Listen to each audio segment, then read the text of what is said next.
What's up, everybody? It is Saturday, March 13th. I hope everyone's having a good day, having a good month. Hope you had a great week and you're having a good weekend. We're going to talk about a lot of things today, including exactly how much a social justice movement costs and the racism of the liberals. Stay tuned. This is Reality Unplugged.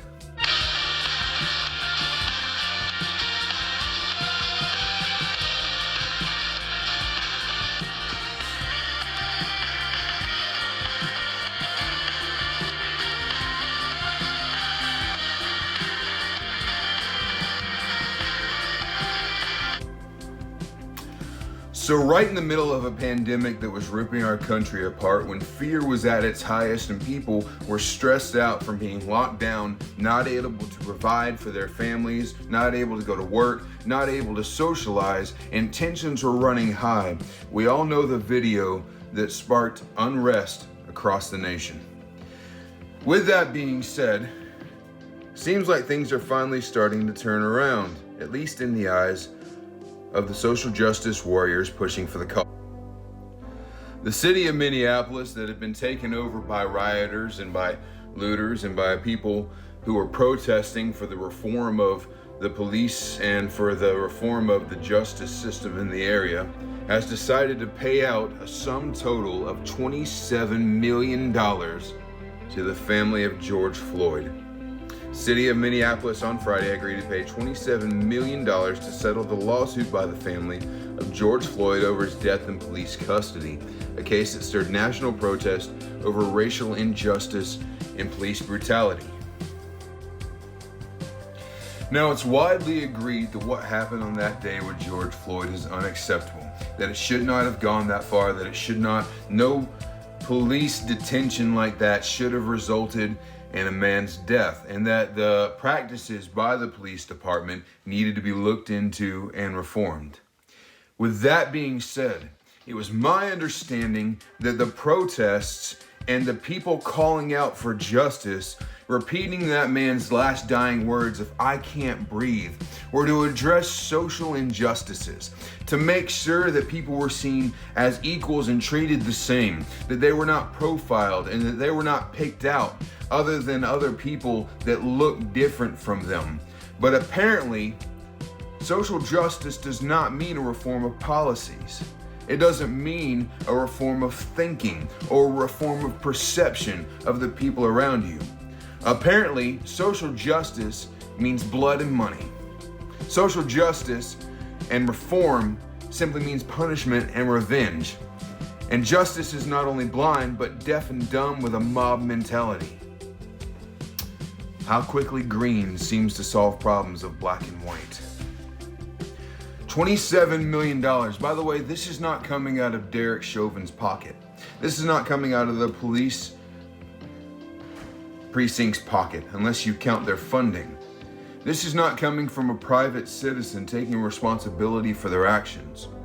This is coming from the city of Minneapolis, pulling from their tax funds, and their funds that are not enough to cover this are pulling from national funds.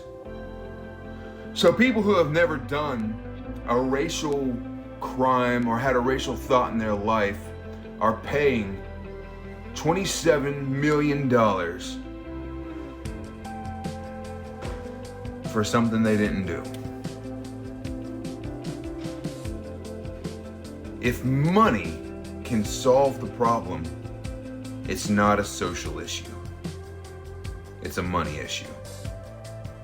And if all this movement boils down to is money and revenge, it's a terrorist movement.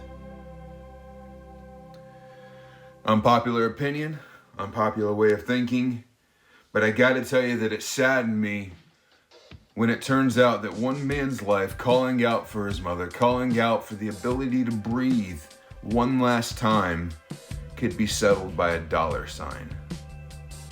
I'd have had more respect if they would have turned it down and called for reform. Meanwhile, the city of Breonna Taylor, where she was shot, doing essentially nothing, sitting in her house, has received no monetary funds, no monetary calls, no for equity or something to make up for it.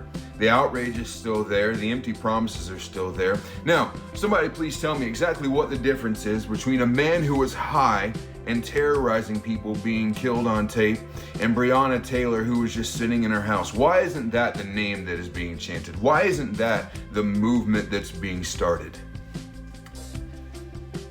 It wasn't caught on video. Social justice is an excuse for money and power and virtue signaling. And they're using our black and minority communities, our black and minority communities. Do you understand? These are Americans. And the mistreatment that they're being put under is not the one that you're being told they're put under by white people who are using them and have more opportunities than them. They're being used by a government to push an agenda. And it's got nothing to do with making their lives better. It's got everything to do with creating a problem that we can get people mad about, that we can get on the side of, so we have the mob's support. We're being used. You're being used. Call out for something that'll actually change things. This world needs reform. This country needs reform. But if we keep letting the government sway our eyes to things that are not what they say they are, we will still be controlled.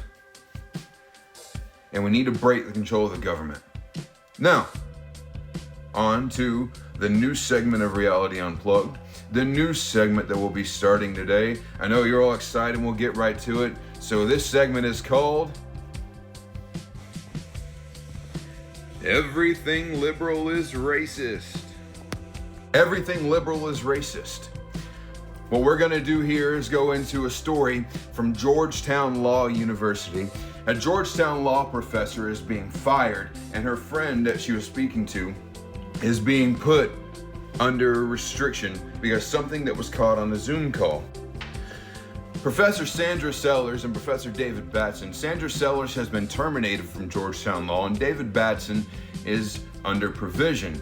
All because in a video that was caught on Zoom, she expressed her exasperation that while she was grading her students' essays, she was just flabbergasted by the fact that she couldn't hardly make sense of what was being said. And she was talking about how she was trying so hard to teach these kids and to get them an education that would help them in the future, and it just seemed like it didn't working. The mounting frustration upon her was the fact that it seemed with everything going on, the lowest scorers in her class were a large group of her black students. She expressed exasperation with this because she wished that they would do better. She wished that they would realize the opportunity they had and not do so badly. And she hated the fact that the majority of her low scorers were black. ABC News called these remarks about her low-performing black students reprehensible. How could she point out that the majority of the students doing poorly in her class were black? And she has been fired for these reprehensible words. This story follows the story the other day of a young student who had a 0 grade point average, ranking 67 out of 100 in his class. Now you ask, out of 100 people, someone with a 0 grade point average, how can they be 67 out of 100 in their class? Because of what has been introduced in the past few months in our universities, allowances are being made for African American students to have a higher ranking and a higher grade for a lower GPA than their white counterparts because of the things that they have to deal with every day, making it harder for them to study, harder for them to score, and harder for them to get the right kind of GPA. And so they are given a higher grade for a lower GPA, making it easier for them to graduate. Now, let's talk about why this is racist. In the 60s and the 70s, the CIA and the FBI were accused of circulating crack cocaine in our black and minority communities to keep the black and minority communities under control and under intelligence so that they were easily controlled and that they would die off and remain minorities.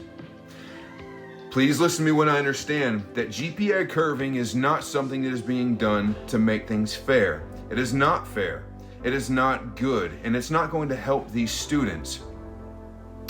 What is going to happen with GPA curving is that all of these kids are going to graduate. All of them are going to get their degree. All of them are going to go into the job market. But the kids who are graded fairly, the white students who are graded fairly, are going to graduate with a higher GPA, not just a higher GPA, a higher level of education, because they went through it until they actually retained the knowledge that they were being taught. They're going to graduate more intelligent than their counterparts who were graded on a curve. They're going to go into the job market, and the opportunity gap between the white students and the black students are going to grow larger. Not only is the opportunity gap going to grow larger between those students, this is where the government comes in, but the ability to control each group, that gap is also going to grow. A student graduating with school debt that cannot get a job is easier to control. This is nothing more than a new form of slavery. It's just a little more cerebral, and it takes a little more time. So, the liberal agenda of GPA curving is racist. Thanks for watching. Stay tuned for our next episode. I want everybody to take this, realize that this is to point out and to let you understand that things need to change, and we need to pray the right way, and we need to move the right way. This is Reality Unplugged, praying for America.